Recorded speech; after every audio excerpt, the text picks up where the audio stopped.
परत एकदा आपल्या ब्लॉकमध्ये मस्त मस्त स्वागत आहे. तर आज आम्ही आलो आहे वनराईला नाही, वनदेवी नर्सरी. कुठं आलो दादू? हे रेकुरीला आम्ही आज आलो होतो.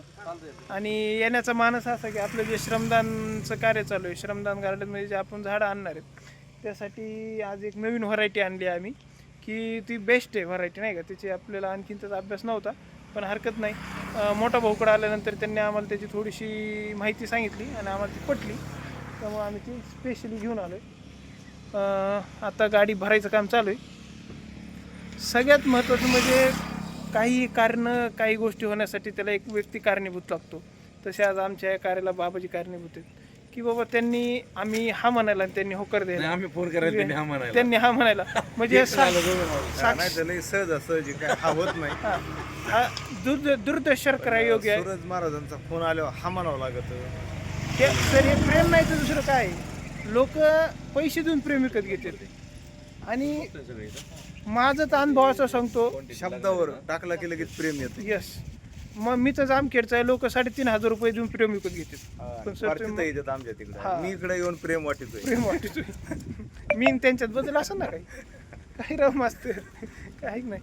आणि माझे संकटमोचक म्हणून मी ज्यांना माझ्या आयुष्यात असं स्थान दिलं. 5 मिनिटात बाबूळ येईल तर लगेच भाऊचा फोन आला इकडे जायचं. यस. आणि खरंच म्हणजे निसर्गावर किती पर्यावरणासाठी केलेला हा एवढा मोठा अट्टा असे. आमच्या काही स्वार्थ नाही आहे, फक्त आमची एकच ध्येय आहे की पर्यावरण. गाव पण मिरज जाऊन आहे सगळ्यात महत्वाचं हे तरी आहे. हे करेवडगावचे आणि ते माणूस बाहेरच आहे. म्हणजे आमचा काही संबंध नाही त्या बाबूळ गावात. मिरज गावात आमचे आधार कार्ड नाहीत, आमचे मतदान नाहीत, काहीच नाहीत. फक्त हे म्हणजे हे आम्हाला फक्त या निसर्गाविषयी असलेली आवड आहे. इथं मोठा भाऊ आणि मीच बसवलं असतं, पण ते कसं असतं अनुभव असतो. सोनाराकडूनच कान टोचले पाहिजेत हे माझ्या आईने लहानपणी सांगितलं होतं. त्याप्रती मला मोठा भाऊ, मला जागा असेल ना बसायला. हे दोघं पुढं बसलो माझ्या. ओके ठीक आहे, जागा आहे म्हणतोय भाऊ, मग काय हरकत नाही. तर असा आजचा अनुभव म्हणजे खरंच छान आहे. काही गोष्टींना योग लागतात हे खरं आहे, आणि ते असे योग आल्यानंतर आणि येऊन सार्थक झाले. मोठा भाऊ 6 वाजताच बंद करतात, पण आमच्यासाठी ते थांबले. त्याबद्दल आमच्या श्रमदान ग्रुपतर्फे तुमचे खरंच मनापासून आभार आहेत. आणि तुमच्या पण कार्याला सल्यूट आहे. तुम्ही याच्यातून कमी करणार आहेत का नाही माहीत नाही, तरी बी सल्यूट आहे. काही हरकत नाही दादा. काही नसतं, पैशाने सगळं नसतं दादा. तुम्ही प्रेम भेटलात.